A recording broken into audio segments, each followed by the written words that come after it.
नमस्कार, मी हेमंत देसाई ऑफिशियल या माझ्या यूट्यूब चॅनलमध्ये मित्रांनो आपल्या सगळ्यांचं मनापासून स्वागत करतो.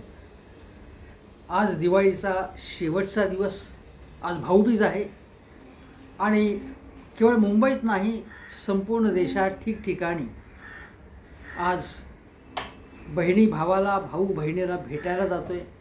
मुंबईत लोकलमध्ये प्रचंड गर्दी आहे, बसेसमध्ये गर्दी आहे आणि लोकांना कधी एकदा आपल्या बहिणीला भेटतोय, लाडक्या बहिणीला भेटतोय अशी आतुरता लागून राहिली आहे. हा अतिशय चांगला दिवस आहे. एकमेकांवरच्या मायेचा दिवस आहे. रोजच माया असते, पण ही माया भाऊबीजेच्या दिवशी वेगळ्या प्रकारे व्यक्त होते. तुम्हा सगळ्यांना त्यानिमित्त पुन्हा एकदा शुभेच्छा देतो. पण आज महाराष्ट्रामध्ये ज्या प्रकारे लाडकी बहीण योजनेचं राजकारण चाललं आहे त्याबद्दल मला बोलायचं आहे. आता निवडणुका अतिशय तोंडावरती आलेल्या आहेत. आता काही दिवसातच प्रत्यक्ष मतदान आहे आणि प्रचाराला जंगी सुरुवात होणारी, वेगवेगळे नेते येणार आहेत आणि त्याच अगोदर महाराष्ट्र सरकारने ज्या प्रकारे आचारसंहिता लागू होण्यापूर्वी शासकीय खर्चाने प्रचंड जाहिराती केल्या. मग ती लाडकी बहीण योजना असो, लाडक्या भावांसाठी मुख्यमंत्री प्रशिक्षण योजना असो, अनेक योजना, तीर्थक्षेत्राचं दर्शन असेल, अनेक योजना, त्या योजनांची जाहिरात तुमच्या आमच्या टॅक्समधनं जो पैसा मिळतो त्याच्यातनंच केली गेली आणि सरकारची जाहिरात, सरकारच्या खर्चातनं सरकारी योजनांची जाहिरात करण्यात आली. पण त्यामागचा उद्देश केवळ आणि केवळ मतदानामध्ये तुम्ही आम्हाला मतदान करा आणि पुन्हा निवडून द्या यासाठी. तुम्हाला आठवत असेल की लोकसभा निवडणुकामध्ये फटका बसेपर्यंत, सणसणीत फटका बसेपर्यंत लाडकी बहीण योजना जाहीर झाली नव्हती, मुख्यमंत्री प्रशिक्षण योजना जाहीर झाली नव्हती, अनेक अन्य योजना जाहीर झाल्या होत्या. मुख्यतः लाडकी बहीण योजना, ज्यावेळी केवळ महाराष्ट्रात 48 लोकसभा जागांपैकी केवळ 17 जागा 3 पक्षांना महायुतीतल्या मिळाल्या, तेव्हा धाबत दणाणलं. आता नोव्हेंबरमध्ये होणाऱ्या निवडणुकीमध्ये आपला दारुण पराभव होणार, आपली सत्ता जाणार आणि हात चोळत बसावं लागेल.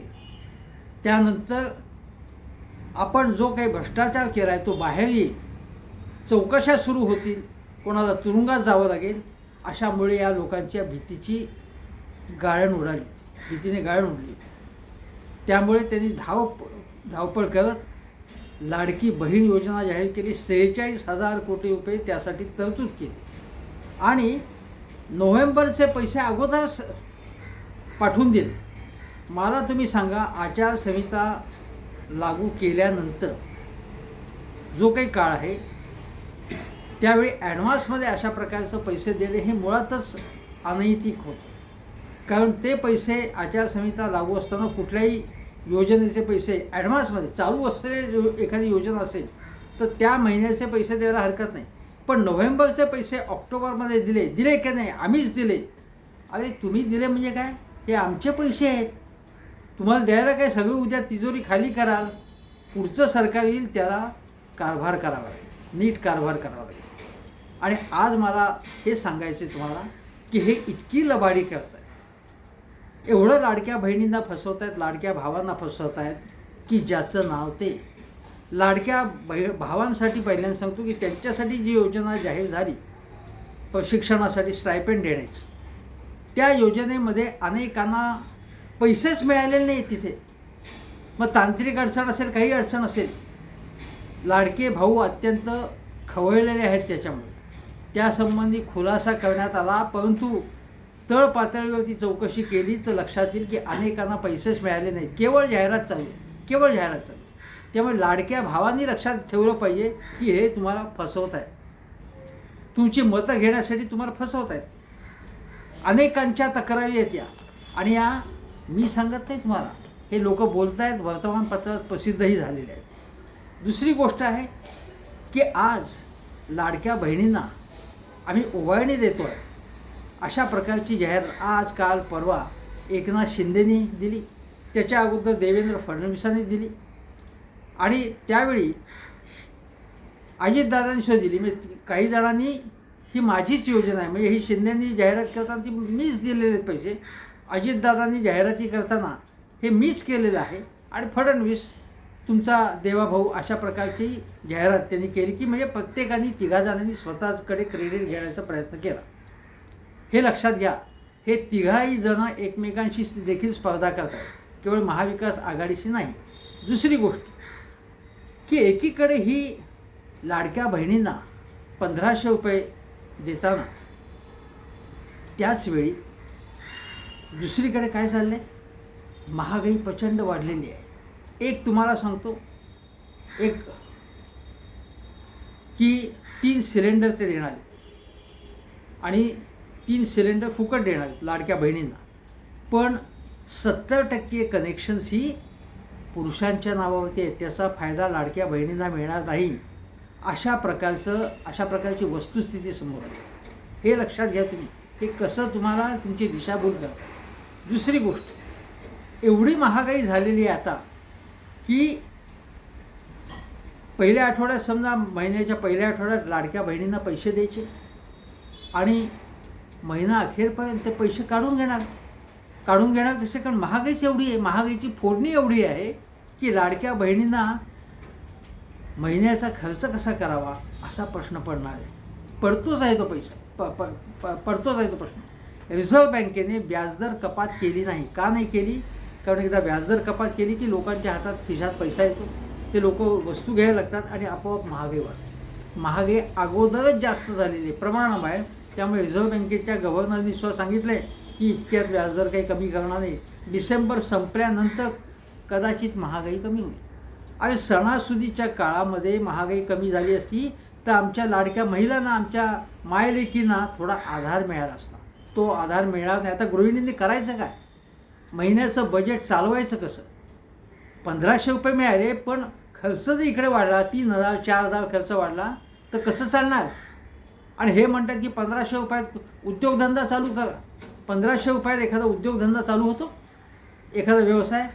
काय वाटेल ते फेकतायत ते. आता दुसरी गोष्ट बघा, मी तुम्हाला सांगतो की आकडेवारी की पाव किलो मिरच्यांची दरवाढ 26%, म्हणजे तुम्ही असं का, मिरच्यांची दरवाढ 26%, लसूण 128%, टोमॅटो 247%, बटाटे 180%, कांदे 51% इतकी दरवाढ झालेली आहे.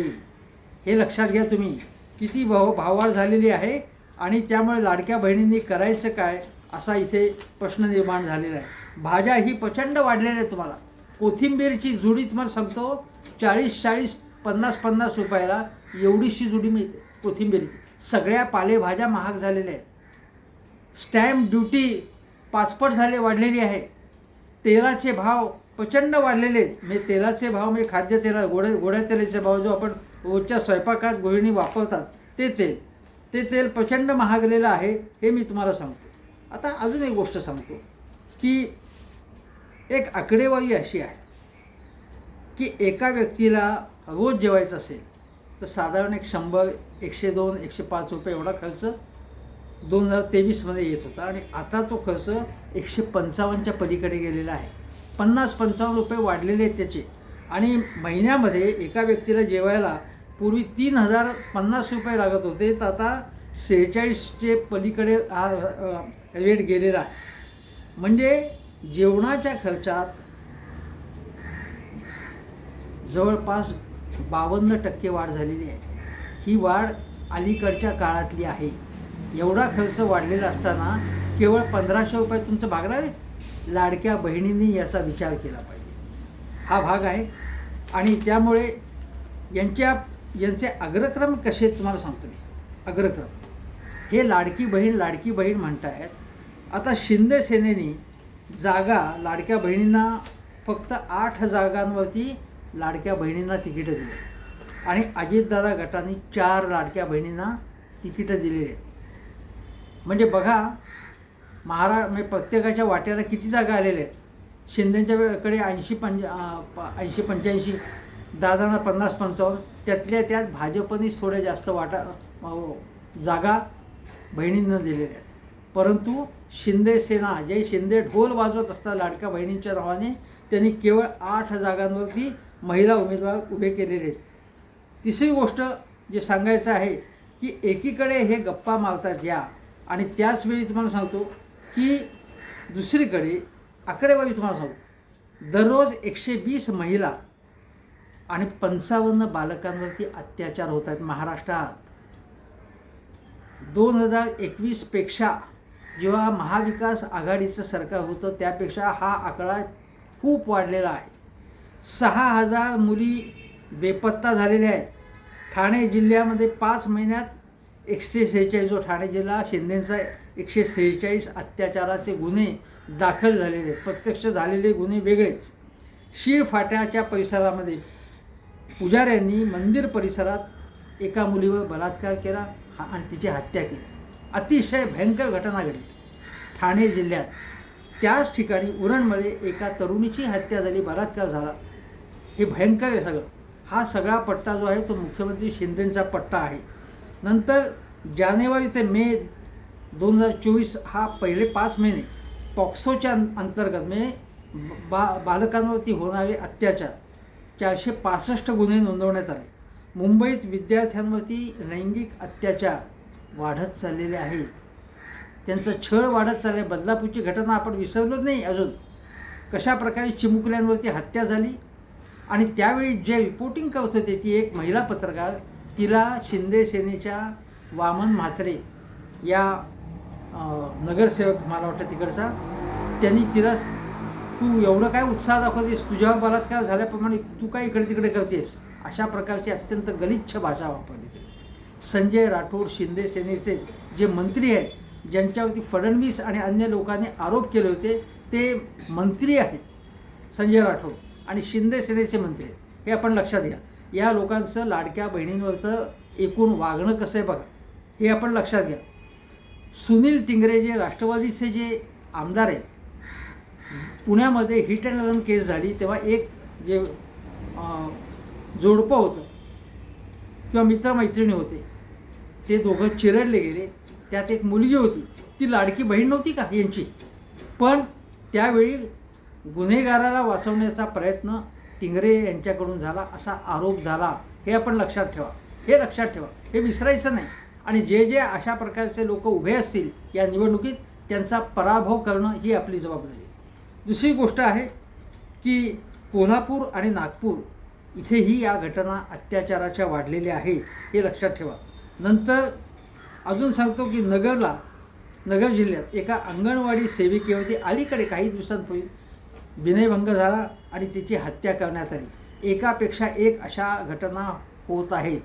दुसरी गोष्ट अशी आहे की लाडकी बहीण योजना तुम्हाला सांगतो काय चालले, आणि लाडकी भाऊ योजना. लाडकी भाऊ योजना म्हणजे स्टायपेंड योजना. काही राजकीय सत्ताधाऱ्यांच्या संस्था आहेत, त्या संस्थांमध्ये जे लोक काम करत असतील किंवा त्या संस्था काय करतात की बोगस आकडे दाखवतात. बोगस लोक तिथे कामाला आहेत अमुक ठिकाणी आणि त्यांच्या वतीने स्टायपेंड उचलला जातो अशा तक्रारी आहेत. म्हणजे लाडके भाऊ म्हणून दाखवायचं, त्या योजनेमध्ये ते पात्र असतील असं दाखवायचं आणि त्यांच्या नावाने पैसे घ्यायचे, अशा प्रकारचे उघड बोगस प्रकार याच्यामध्ये सुरू आहेत. अशा तक्रारी आहेत, हे लक्षात घ्या. महायुती हे शिंदे सरकार कशा प्रकारे काम करते हे लक्षात ठेवा. आणि निवडणुकीत मतदान करताना लाडक्या बहिणींनी, लाडक्या भावांनी हे सगळे गोष्टी लक्षात ठेवल्या पाहिजे. मग ही महागाई असेल, योजनांचा गैरवापर असेल, अत्याचार असतील, मुली पळून जाणं असेल, बेपत्ता होणं असेल, या सगळ्या गोष्टी लक्षात ठेवल्या पाहिजे. दुसरी गोष्ट बघा, या योजनेचा काय परिणाम होतो. स्वतः राज ठाकरे जे महायुतीचे लाडके नेते आहेत, ते म्हणाले की हे फुकटात देणं, शेतकऱ्यांना फुकटात वीज देणं चुकीचं आहे. त्यांनी मागितले नाही फुकटात वीज. दुसरी गोष्ट, लाडक्या बहिणींसाठी योजना कोणी मागितली होती, कुठल्या बहिणींनी मागितली होती की मला फुकटामध्ये काही पैसे पाहिजे दरमहा, असं मागितले नव्हते. त्यांना चांगला रोजगार द्या, उद्योग द्या, असं स्वतः राज ठाकरे म्हणाले. ते फडणवीसांचे जे लाडके आहेत नेते, ते म्हणाले ते. मग त्यांचं तरी आहे का तुम्ही? शिंदे त्यांच्याकडे जातात, राज ठाकरे त्यांच्याकडे जातात, दोघं गप्पा मारतात, दोघं चांगले मित्र आहेत. मग राज ठाकरे यांचं तरी ऐका. काय झालं आहे की या फुकटेगिरीमुळे काय झालं की लोकांना फुकट द्यायचं आणि त्यापेक्षा आणि मतं घ्यायची, यांना लाडक्या बहिणींचं काही पडलं नाही आहे. नाही तर लोकसभा निवडणुकीच्या खूप अगोदरच त्यांनी योजना जाहीर केली असती ना. जेव्हा निवडणुकीचा काही संबंध नव्हता तेव्हा जर योजना जाहीर केली असती तर एक वेळ समजू शकलं असतं. पण लाडक्या बहिणींसाठी काही उद्योगधंदा एखादा उभारण्यासाठी त्यांना मदत करणं, रोजगार मिळवून देणं, त्यांना सुरक्षा देणं, या गोष्टी अग्रक्रमाने घ्यायला पाहिजे होते. त्या उलट अत्याचार वाढत आहेत त्यांच्यावर. महागाई वाढते. महागाई नियंत्रणात आणणं शक्य होतं पण महागाई नियंत्रणात आली नाही. यांचे जे विश्वगुरू आहेत नरेंद्र मोदी किंवा त्या स्मृती इराणी, त्याचं सिलेंडर घेऊन नाचत होता की कसे भाव वाढलेले आहेत, आता महिलांचं काय होणार, आता गृहिणींचं काय होणार, आता सगळे उद्ध्वस्त होणार, संपूर्ण देशाचं वाटोळं होणार, असं जे प्रचार करत होते विश्वगुरू म्हणजे नरेंद्र मोदी, जेव्हा ते विरोधी पक्षात होते, विरोधात होते, म्हणजे मुख्यमंत्री होते गुजरातचे पण विरोधात होते, म्हणजे सत्तेमध्ये काँग्रेसचं सरकार, UPAचं सरकार. आता काय झालं, सिलेंडरचे भाव वाढलेत, व्यावसायिक सिलेंडरचे भाव वाढलेत, दूध महागले, अंडी महागली आहेत, मांस महागले, मासे महागलेत, जीवनावश्यक सगळ्या वस्तू महागलेत आणि याचं त्याला काहीही पडलेलं नाही आहे. उलट ते आपल्या खर्चानी प्रचंड जाहिराती करत आहेत, प्रचंड इव्हेंटबाजी करत आहेत. हा आपला पैसा आहे ते उधळत आहेत, ती तिजोरी लुटत आहेत अक्षरशः. आपल्या लाडक्या उद्योगपतींना जमिनी वाटत सुटलेत, सवलती देत सुटलेत ते लाडक्या उद्योगपतींना, फक्त सर्वसामान्य घरातल्या उद्योजकांना नाही, लाडक्या उद्योगपतींवरती खैरात करत आहेत.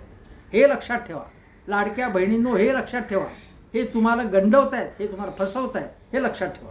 दुसरी गोष्ट अशी आहे की आज काय झाले की रेशन धान्य फुकट देत आहेत ते. दुसरी गोष्ट काय झाली आहे की शेतकरी किसान सन्मान योजना पंतप्रधान पैसे देत आहेत वर्षाला. त्यांच्याकडनं 6,000 काहीतरी मिळतात वर्षाला. तेवढीच रक्कम महाराष्ट्र सरकार देते, तेवढीच रक्कम. त्याखेरीज ही लाडकी बहीण योजना आहे. यामुळे काय होतं आहे की ठिकठिकाणी जे पुरुष आहेत ते आळशी बनत चालले. ते म्हणतात की आम्हाला या सगळ्या गोष्टी मिळतात, कशाला काम करायला पाहिजे. आणि आळशी बनत चालल्यामुळे त्यांची व्यसनाधीनता वाढते, एकीकडे बचत कमी होती आहे. दुसरी गोष्ट अशी की ग्रामीण भागामध्ये योग्य वेळी शेतीची मशागतीची कामं होणं आवश्यक आहे. योग्य वेळी योग्य गोष्टी कराव्या लागतात शेतीच्या, त्यासाठी मजूर मिळावे लागतात. पण हे मजूरच मिळत नाही आहेत. ते म्हणतात की आम्हाला हे किसान सन्मान योजनेत पैसे मिळत आहेत, जाऊ दे मरू देत. आणि त्यात लाडकी बहीण योजना असे पैसे दिले आणि त्याच्यामुळे त्याच्यातले काही पैसे सक्तीने म्हणजे लाडक्या बहिणींच्या अकाउंटमध्ये गेले. तर अनेक पुरुष बहिणींकडनं आपल्या बायकोकडनं मागतात पैसे मागून घेतात आणि ते असेच खर्च होतात. त्यामुळे त्याच्यातनं उत्पादक रोजगार तयार होत नाही, उत्पादक एखादे उद्योग चालू होत नाही, ते पैसे असेच खर्च होतात. आणि मुख्य म्हणजे मजुरी मिळत नाही, शेतीचं नुकसान होतं याच्यामध्ये. मशागत वेळेवरती होत नाही, शेतीचं प्रचंड नुकसान होतं. दुसरीकडे शेतीची लागणारी सामुग्री ती प्रचंड महाग झाली आहेत, खतं महाग झाली आहेत, कीटकनाशकं महाग झालेली आहेत, सगळ्यावरचा GST जास्त आहे, तो GST कमी होत नाही. या गोष्टीकडे लक्षात दिलं पाहिजे. एकीकडे डाळी महाग, तेल महाग, चणा डाळ महाग, भाज्या महाग, अंडी महाग, सगळं महाग, खाद्यतेल महाग, गोडं तेल महाग. आणि दुसरीकडे म्हणतात की आम्हीच हे केलं, आम्हीच ते केलं. आता दुसऱ्या गोष्टी सांगतो. एकीकडे तुम्हाला आठवत असेल काही वर्षापूर्वी मुंबईत एल्फिन्स्टन स्टेशनच्या जवळ एक रेल्वेच्या इथे चेंगराचेंगरी झाली आणि काही लोक मरण पावले. आणि त्याच आता वांद्र्याला चेंगराचेंगरी झाली आणि काही जण जखमी झाले. दुसरीकडे म्हणजे का चेंगराचेंगरी झाली तर आपल्याकडे रेल्वे गाड्या, प्रवासांच्या संख्येच्या मानाने रेल्वे गाड्या कमी आहेत, रेल्वे स्टेशनात सोयी कमी आहेत, त्याचं मॅनेजमेंट नीट होत नाही आणि त्यामुळे त्यात अनेक लाडके भाऊ जे होते ते चेंगराचेंगरी सापडले. आणि दुसरीकडे यांच्या अग्रक्रम काय, बुलेट ट्रेन त्यासाठी 2,00,000 कोटी रुपयांची तरतूद आहे. वंदे मातरम AC गाडी, ती महागडी गाडी, आणि त्या म्हणजे या महागड्या गाड्या, AC गाड्या जास्त, आणि जनरल डबे कमी. जे कमी तिकीटवाले आहेत जनरल डबे ते कमी. सर्वसामान्य रेल्वे प्रवाशांसाठी सोयी कमी, सुरक्षा कमी, सतत ॲक्सिडेंट्स होत आहेत. जे मरत आहेत, जखमी होत आहेत, ते लाडके भाऊ आहेत, ते लाडक्या बहिणी आहेत त्याच्यामध्ये. त्याचं आहे ना काहीही पडलेलं नाही आहे, हे तुम्हाला सांगतो. हे मी सगळ्या देशाबद्दल बोलतो. या रेल्वेची गोष्ट आहे ती सगळ्या देशाबद्दल बोलतो. दुसरी गोष्ट सांगायची अशी की आज अशी गोष्ट आहे की महागड्या मोटारी त्याची विक्री होती, पण ज्या कमी रेंजमधल्या कार आहेत त्याला मागणी कमी आहे. बिस्किटं असतील, सौंदर्य प्रसाधनं, शीतपेय यांना मागणी कमी आहे. आणि शहरात महागाई जास्त आहे. एरवी खेड्यात जास्त असते, खेड्याची दुरवस्था असते. खेड्यांची दुरवस्था आहेच. शेतकरी उद्ध्वस्त झाले कारण त्याच्या मालाला भाव नाही. पण आज महागाई आहे ती शहरामध्ये जास्त आहे. आणि शहरामधला जो गरीब माणूस आहे, गरीब महिला आहेत, गरीब कुटुंब आहेत, त्यांना जगणं मुश्किल झालेलं आहे. याचं थोडक्यात गोष्ट अशी की महागाईची फोडणी आहे. ती महागाईची फोडणी दिवसेंदिवस संसार कसा करायचा असा प्रश्न पडला आहे गृहिणींना, लाडक्या बहिणींना. लाडक्या भावांनाही फसवलं जात आहे. ते चेंगराचेंगरी सापडत आहेत. त्यांना नोकऱ्या नाहीत, त्यांना रोजगार नाही आहे. यामुळे अशी अत्यंत बिकट अवस्था आहे. म्हणून लाडकी बहीण योजना जी आहे ती केवळ निवडणुकीसाठी, मतं मिळवण्यासाठी, स्वार्थासाठी या लबाड आणि कारस्थानी महायुती सरकारने जी राबवली आहे त्या योजनेमुळे माझ्या बहिणींनो तुम्ही फसू नका, अजिबात फसू नका. कारण हे अत्यंत कारस्थानी, कपटी आणि लबाड स्वार्थी लोक आहेत, संधीसाधू लोक आहेत. त्यांच्यापासून सावध राहा हा इशारा देण्यासाठी, एक भाऊ म्हणून तुम्हाला सल्ला देण्यासाठी, इशारा देण्यासाठी मी हा व्हिडिओ केला आहे. तुम्ही माझा हेमंत देसाई ऑफिशियल हा यूट्यूब चॅनल जरूर बघा. शेजारचं बेल आयकनचं बटन दाबा, सबस्क्राईब करा आणि व्हिडिओ आवडला तर जरूर व्हायरल करा. एवढंच सांगतो. पुन्हा एकदा दिवाळीच्या शुभेच्छा. नमस्कार.